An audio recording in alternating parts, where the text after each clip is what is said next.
പിതാവിൻ്റെയും പുത്രൻ്റെയും പരിശുദ്ധാത്മാവിൻ്റെയും നാമത്തിൽ ആമേൻ. എൻ്റെ പ്രിയപ്പെട്ടവരെ, വീണ്ടും കർത്താവിൻ്റെ കൈകളിൽ നിന്ന് നമ്മൾ പുതിയ ദിവസം വാങ്ങിക്കുകയാണ്. ഇന്ന് വ്യാഴാഴ്ച നവംബർ 28 നമുക്ക് പ്രത്യക്ഷ പ്രാർത്ഥനയ്ക്ക് വരാം. എല്ലാവരും ഭക്തിപൂർവ്വം പ്രാർത്ഥിക്കുക. ഓരോ പ്രത്യക്ഷ പ്രാർത്ഥനയാണ് ആ ദിവസത്തിൻ്റെ വരദാനം. അമ്മേ പരിശുദ്ധ അമ്മേ, അമ്മേ പരിശുദ്ധ ദൈവമാതാവേ, ദൈവമാതാവേ, അങ്ങ് അങ്ങ് കൃപാസനത്തിൽ പ്രത്യക്ഷപ്പെട്ട് വരാൻ പോകുന്ന മഹാദുരന്തത്തിൽ നിന്ന് രക്ഷപ്പെടാനും എല്ലാവർക്കും വേണ്ടി പ്രാർത്ഥിക്കുവാനും ആവശ്യപ്പെട്ടിട്ട് 20 വർഷം തികയുന്ന ഈ വേളയിൽ കൃപാസനത്തിലൂടെ ഞങ്ങൾക്കും ഈ ദേശത്തിനും അങ്ങ് മധ്യസ്ഥം തേടി തന്ന എല്ലാ അനുഗ്രഹങ്ങൾക്കും കൃപകൾക്കും ഞങ്ങളിപ്പോൾ ഹൃദയം നിറഞ്ഞ നന്ദി പറയുന്നു. അമ്മേ പരിശുദ്ധ ജപമാല മാതാവേ, സകല കൃപാസനം പ്രാർത്ഥനയോടും ചേർത്ത് ഞങ്ങളിപ്പോൾ പ്രാർത്ഥിക്കുന്ന ഈ കുടുംബത്തിന്റെ പ്രത്യേക നിയോഗം. പിന്നെ എല്ലാ ദിവസവും ചിലപ്പോൾ ഒരേ നിയോഗം തന്നെ വെക്കേണ്ടി വരുമായിരിക്കും. കാര്യം ചിലപ്പോൾ നിങ്ങളുടെ വിവാഹമോ അല്ലെങ്കിൽ നിങ്ങളുടെ വീട്ടിലുള്ള എന്തെങ്കിലും അടിയന്തരങ്ങൾ ചിലപ്പോൾ അടുത്ത മാസമൊക്കെ ഇരിക്കാം. പക്ഷെ നിങ്ങൾ സ്ഥിരമായിട്ടിത് ആ നിയോഗം തന്നെ വെക്കണം. അത് വേറെ നിയോഗം വെക്കാം, പക്ഷെ അങ്ങനെ വരുമ്പോൾ നമുക്ക് അത്രയും സപ്പോർട്ട് കിട്ടും, പ്രയർ സപ്പോർട്ട് കിട്ടും.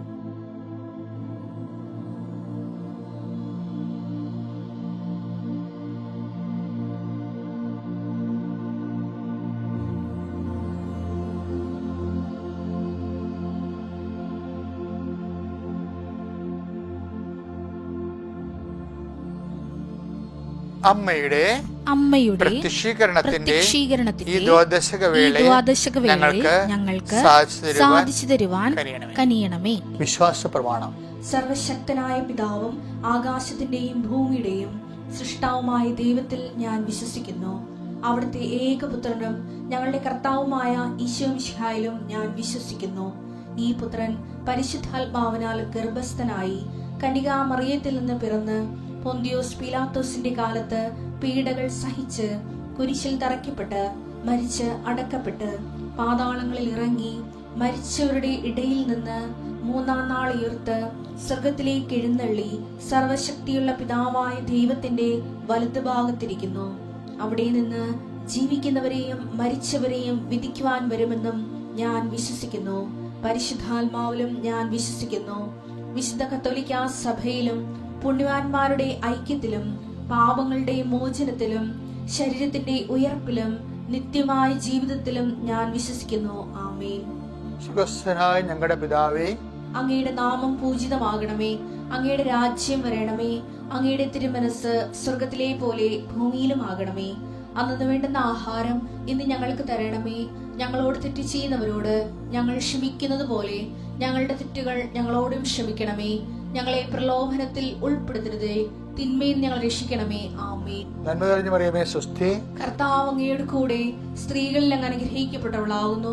അങ്ങയുടെ ഉദരത്തിൻ ഫലമായി ഈശോ അനുഗ്രഹിക്കപ്പെട്ടവനാകുന്നു. പരിശുദ്ധ മറിയമേ, തമ്പുരാന്റെ അമ്മേ, പാപികളായ ഞങ്ങൾക്ക് വേണ്ടി ഇപ്പോഴും ഞങ്ങളുടെ മരണസമയത്തും തമ്പുരാനോട് അപേക്ഷിക്കണമേ. ആമേൻ. കർത്താവിന്റെ ഉന്നതമായ നാമത്തിന് സ്വസ്ത്രം ചെയ്യുന്നു. കൈകൾ കുപ്പി ശിരസ് നമിച്ച് അനുഗ്രഹം സ്വീകരിക്കുക. കർത്താവെ, നിന്റെ ഉന്നതമായ നാമത്തിന് സ്വസ്ത്രം ചെയ്യുന്നു. കർത്താവെ, നിന്റെ വിശുദ്ധ പൗരോഹിത്യത്തെ മഹത്വപ്പെടുത്തണമേ. കർത്താവെ, സഭയുടെ സാന്നിധ്യം പ്രകടമാക്കണമേ. ഇന്ന് നവംബർ 28 വ്യാഴാഴ്ച അങ്ങയുടെ മക്കൾക്ക് വേണ്ടി ഞാൻ പ്രാർത്ഥിക്കണം. ഈശോയെ, അങ്ങയുടെ മക്കൾ ഇന്ന് എവിടെയെല്ലാം പോകുന്നു അവിടെയെല്ലാം നിന്റെ സന്നദ്ധം, നിന്റെ സാന്നിധ്യം. Wherever you go, I will be there. I'll be with you എന്ന് പറഞ്ഞിട്ട് ഈശോയെ, നീ എവിടെ പോയാലും. ജോഷുവ 1:9 വചനം ഉടമ്പടി വചനമാണ്. ഉടമ്പടി വചനമാണ്, ഉടമ്പടി വാഗ്ദാനമാണ്. അത് ഉടമ്പടി എടുത്തിരിക്കുന്നവർക്ക്, അത് വിശ്വസിക്കുന്നവർക്ക് ദൈവം അത് നിരന്തരം നിന്ന് ഫലിക്കുന്ന വചനങ്ങളാണ്. അതാണ് wherever you go, I will be there. I will be with you. നീ എവിടെ പോയാലും നിന്റെ കൂടെ ഞാനുണ്ടായിരിക്കും. കർത്താവെ, അങ്ങയുടെ സാന്നിധ്യം അങ്ങയുടെ മക്കളെ ജീവിതത്തിൻ്റെ ഓരോ ആവശ്യത്തിനെയും ഇന്ന് പോകുന്ന എല്ലാ ഇടങ്ങളിലും അങ്ങയുടെ സാന്നിധ്യം ഉണ്ടാകട്ടെ. ഇന്ന് ഞങ്ങളുടെ കുടുംബത്തിൻ്റെ നിലനിൽപ്പിന് വേണ്ടി, ജീവിതത്തിൻ്റെ നിലനിൽപ്പിന് വേണ്ടി കണ്ടുമുട്ടുന്ന ഓരോ വ്യക്തികളിലും അവരുടെ ഞങ്ങളുടെ സംഭാഷണ മധ്യേ കർത്താവെ, നിന്റെ സാന്നിധ്യം പ്രകടമാകണമെന്ന് പ്രാർത്ഥിക്കുന്നു. കർത്താവെ, എന്ത് നടക്കാത്ത കാര്യമായാലും എന്ത് ചെയ്തു തരാൻ ബുദ്ധിമുട്ടുള്ള വിഷയമായാലും കർത്താവ് നീ പറഞ്ഞല്ലോ നിന്റെ ഭാരം ലഘുവാണെന്ന്. അതുപോലെ കർത്താവ് നിന്റെ ഭാരമാക്കി ഞങ്ങളുടെ ഭാരത്തെ മാറ്റണമെന്ന് പ്രാർത്ഥിക്കുന്നു. അപ്പോഴത് ഓട്ടോമാറ്റിക്കായിട്ട് ലഘുവായി മാറും. കർത്താവ് നിന്റെ മക്കൾക്ക് വേണ്ടി പ്രാർത്ഥിക്കുകയാണ്. അവിടെ ഇന്നത്തെ ഭാരങ്ങൾ നീ ലഘുവാക്കണമെന്ന് പ്രാർത്ഥിക്കുന്നു. നിന്റെ സ്നേഹം കൊണ്ട്, നിന്നിലുള്ള ഞങ്ങളുടെ വിശ്വാസം കൊണ്ട്, നിന്നിലുള്ള ഞങ്ങളുടെ ആശ്രയങ്ങൾ കൊണ്ട് ഞങ്ങളുടെ ജീവിതഭാരം നിന്റെ നാമത്തിലെ ലഘുവാകട്ടെ എന്ന് ഈശോനാമത്തിൽ പ്രതീക്ഷിക്കുന്നു, പ്രത്യാശിക്കുന്നു, ഈശോനാമത്തിൽ കൽപ്പിക്കുന്നു. ദൈവത്തിൻ്റെ കരുണ നിന്നെ ആവശ്യിക്കട്ടെ.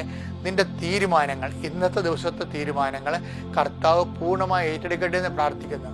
കർത്താവിൻ്റെ ചൈതന്യം നിങ്ങളിലേക്ക് ആവശ്യിക്കട്ടെ. അടിപ്പിണർ പോലെ വൈതാക്കാലം പോലെ ദൈവികമായ കർത്താവ് ഇരുണ്ടുപോയ മനസ്സുകളെ കർത്താവ് മനസ്സിന് വിഷമം ഉണ്ടാക്കുന്ന സാഹചര്യങ്ങളുള്ളവരെ, ജീവിതത്തെ ഹൃദയത്തിന് ഭാരമുള്ളവരെ, കർത്താവ് ആരും സഹായിക്കാനില്ലല്ലോ, ഞാൻ ഒറ്റയ്ക്ക് എന്ത് ചെയ്യും എന്ന് വിചാരിച്ചുകൊണ്ട് വിഷമിക്കുന്നവർ, അവരെല്ലാം നീ ശക്തിപ്പെടുത്തണം. അമ്മേ, പരിശുദ്ധ അമ്മേ, കുരിശിന് ചുവട്ടിൽ നിന്നത് ശക്തിയാലാണ് നിന്നത്, നീ ധൈര്യത്താലാണ് നിന്നത്. നിന്നെ ശക്തിപ്പെടുത്തി ധൈര്യപ്പെടുത്തിയ അതേ ആത്മാവിൻ്റെ ശക്തിയാൽ ഏത് കുരിശിന് ചുവട്ടിൽ നിൽക്കുന്നവരെ ഇപ്പോൾ ബലപ്പെടുത്തണമെന്ന് പ്രാർത്ഥിക്കുന്നു. എൻ്റെ കർത്താവിൻ്റെ ഉന്നതമായ നാമത്തിൽ, സഭയുടെ അധികാരത്തിൽ, കുരിശിൻ്റെ അടയാള ദൈവശക്തിയാൽ നീ ബലപ്പെടട്ടെ, നീ ശക്തി പ്രാപിക്കട്ടെ, നീ സൗഖ്യം പ്രാപിക്കട്ടെ, നിനക്ക് സമാധാനം കൈവരട്ടെ. Lord infuse the spirit of power and grace. എൻ്റെ പ്രിയപ്പെട്ടവരെ, നമ്മൾ ഇന്ന് അവർ ഡെയിലി ബ്രെഡിലെ അന്ന് വേണ്ട ആഹാരത്തിൽ അനുദിന പ്രാർത്ഥനയിൽ ഇപ്പം അനുദിന പ്രാർത്ഥന ഇപ്പം കഴിഞ്ഞത്. ഇനി ഇതിനകത്തുള്ള വചനമാണ് ഡെയിലി ബ്രെഡ് എന്ന് പറയുന്നത്. അവർ ഡെയിലി ബ്രെഡിൽ നമ്മൾ ഇന്ന് വായിക്കാൻ പോകുന്ന വചനം ലൂക്കായുടെ സുവിശേഷം 8:16. ആരും വിളക്ക് കൊളുത്തി പാത്രം കൊണ്ട് മൂടുകയോ കട്ടിലിനടിയിൽ വയ്ക്കുകയോ ചെയ്യുന്നില്ല. ലൂക്കാ സുവിശേഷം 8:16. ആരും വിളക്ക് കൊളുത്തി പാത്രം കൊണ്ട് മൂടുകയോ കട്ടിലിനടിയിൽ വെക്കുകയോ ചെയ്യാറില്ല. മറിച്ച് അകത്ത് പ്രവേശിക്കുന്നവർക്ക് വെളിച്ചം കാണാൻ അത് പീഠത്തിന്മേൽ വയ്ക്കുന്നു. സാധനം നമുക്കറിയാമല്ലോ, വിളക്ക് കെടുത്തുമ്പോഴാണ് യഹൂദ പാരമ്പര്യം അനുസരിച്ച് ഒരുതരം ഗ്ലാസ് പോലെ പാത്രം കൊണ്ട് മൂടുന്നത്. ഇപ്പോഴും അങ്ങനെ ചെയ്യുന്ന ആൾക്കാരുണ്ട്. പണ്ടൊക്കെ നമ്മുടെ പല പള്ളികളിലൊക്കെ ആൾത്താരയിൽ തിരി കത്തിക്കുമ്പോൾ ഒരു കപ്പേര് ഒരു കമ്പില് ഒരു പാത്രം ഘടിപ്പിച്ചിട്ട് അതുകൊണ്ട് ഇങ്ങനെ കെടുത്തി വെക്കും. വിളക്ക് കെടുത്തുന്നതിനാണ് ആൾക്കാർ കിട്ട വിളക്കാണ് കട്ടിലടി വെക്കണത്, പാത്രം കൊണ്ട് മൂടുന്നത്. പക്ഷെ കത്തിച്ച വിളക്ക് അങ്ങനെയല്ല ചെയ്യണത്. ഇത് നമുക്കിത് പ്രാധാന്യമായിരിക്കണം എന്താണെന്നറിയാവോ? അത് 2014 എനിക്ക് ഇന്റർനാഷണൽ തമിഴ് യൂണിവേഴ്സിറ്റിയിൽ നിന്ന് ഡോക്ടറേറ്റ് കിട്ടിയിട്ട് ഞാൻ മധുരയിൽ നിന്ന് നേരെ പോകുന്നത് വാടിപ്പെട്ടിയിലൂടെയാണ്. വാടിപ്പെട്ടി ചെല്ലുമ്പോൾ അവിടെ അമ്മ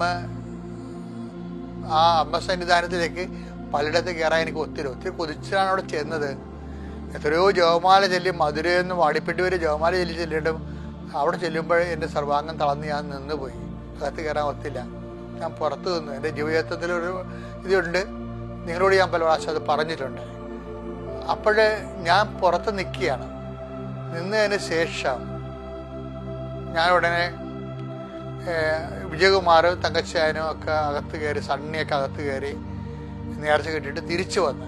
അപ്പോൾ എന്നോട് ചോദിച്ചു നേർച്ച കിട്ടുന്നില്ല ചോദിച്ചപ്പോൾ പറഞ്ഞു എനിക്കകത്ത് കയറാൻ അനുവാദം ഇല്ല എന്ന് പറഞ്ഞു. കാര്യം അമ്മ എന്താ പറഞ്ഞു വെച്ച് കഴിഞ്ഞാൽ ഇതിനേക്കാൾ വ്യക്തമായിട്ടും പുഷ്പം പോലെ പൂ പോലെ വെളിച്ചത്തിലാണ് നിൻ്റെ മുമ്പിൽ ഞാൻ പ്രത്യക്ഷപ്പെട്ട സമയഘടികാരവും നെഞ്ചിൽ ചാർത്തിക്കൊണ്ട് ദൈവിക ദൗത്യം കാണിച്ചു തന്നത്. ദുരന്തമുണ്ടാകാൻ പ്രാർത്ഥിക്കണമെന്ന് പറഞ്ഞത്. നീ 10 കൊല്ലമായിട്ട് അമ്മ അനങ്ങിയിട്ടില്ല. അപ്പോൾ 2004 സംഭവിച്ചതല്ലേ. സഭയെ പേടിച്ചും പൊതുജനങ്ങളെ പേടിച്ചും ഞാൻ മിണ്ടാകണ്ടിരുന്ന് എൻ്റെ പ്രൈവറ്റായിട്ടുള്ള കോൺഫറൻസിലൊക്കെ പറയണമെന്നല്ലാതെ ഇന്ന് കാണുന്ന പോലെ വ്യാപകമായ ഒരു രീതി പറഞ്ഞില്ലായിരുന്നു. അപ്പോൾ ഞാൻ ഓർത്ത് എന്തുകൊണ്ടാണ് എനിക്ക് അകത്ത് കയറാൻ കഴിയാതിരുന്നതെന്ന് ചോദിച്ചപ്പോൾ ഞാൻ കാറിലിരുന്ന് വചനം എടുത്ത് അന്ന് കിട്ടിയ വചനമാണിത്, ലൂക്കാ 8:16. ഞാൻ അപ്പം തന്നെ ജോമോണിലെ നമ്മുടെ മീഡിയയിൽ വിളിച്ച് പറഞ്ഞു ഇങ്ങനൊരു സംഭവം നടന്നു. എന്താണ് വിളിച്ച് പറഞ്ഞത്? അതായത് വിളക്ക് കൊളുത്തി ആരും പാത്രം കൊണ്ട് മൂടാറില്ല. അപ്പം ഞാൻ 10 കൊല്ലം പാത്രം കൊണ്ട് മൂടി വെച്ചിരിക്കുകയായിരുന്നു. പിന്നെന്താ പറഞ്ഞത്? കട്ടിൻ്റെ അടി വെക്കാറുമില്ല, കെടുത്ത്. അപ്പോൾ മാതാവിൻ്റെ പ്രത്യക്ഷീകരണം കെട്ട വിളക്ക് പോലെയാണ് ഞാൻ സൂക്ഷിച്ചത്. കർത്താവ് പറഞ്ഞു അത് എല്ലാവർക്കും പ്രകാശം കാണാൻ വേണ്ടി ദീപപീഠത്തുമേ വെക്കണമെന്ന്.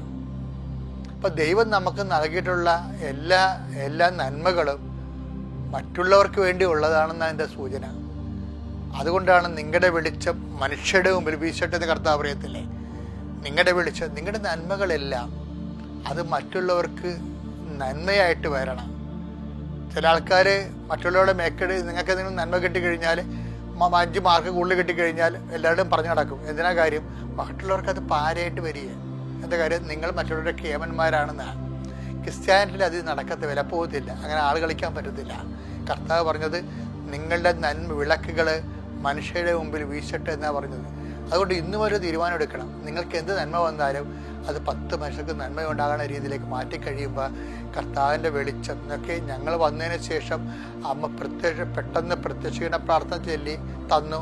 ആ പ്രത്യക്ഷീകരണ പ്രാർത്ഥന മാതാവിന് രൂപമെടുത്ത് പീഠത്തിൽ വെച്ചിട്ട് അൾത്താരെ പ്രത്യക്ഷീകരണ പ്രാർത്ഥന തുടങ്ങി. അതിനുശേഷം 6 മാസം കഴിഞ്ഞപ്പോഴാണ് അമ്മ ഉടമ്പടി തന്നത്. ആ ഉടമ്പടിയാണ് ഇന്ന് ലോകം മുഴുവനും ഉള്ള ആൾക്കാർ ഒന്ന് ഉടമ്പടി എടുക്കാൻ വേണ്ടി ആശിക്കുന്നതിലേക്ക് എത്രയോ ലക്ഷങ്ങളാൽ ദൈവം വചനത്തെ വളർത്തി വിശുദ്ധി നിലനിർത്തി സുവിശേഷ സാക്ഷികളാക്കി. അത് സുവിശേഷത്തിൻ്റെ സാക്ഷികളാകണം. അതാണ് ഇതിൻ്റെ മെയിൻ സംഭവം. നമ്മൾ എന്തൊക്കെ ചെയ്താലും നിങ്ങൾ ചെയ്യേണ്ട അമ്മയുടെ പ്രത്യക്ഷീകരണത്തിന് സാക്ഷിയായി എന്നെ മാറ്റണമേ എന്ന് പ്രാർത്ഥിക്കണം. എന്നിട്ട് നിങ്ങളുടെ നന്മകൾ മറ്റുള്ളവർക്ക് നന്മയാകാൻ വേണ്ടി നിങ്ങൾ അതിനുവേണ്ടി ബോധപൂർവ്വം പരിശ്രമിക്കണം. അപ്പോഴേ കർത്താവിൻ്റെ വെളിച്ചം നിങ്ങളിലേക്ക് കടന്നു വരും.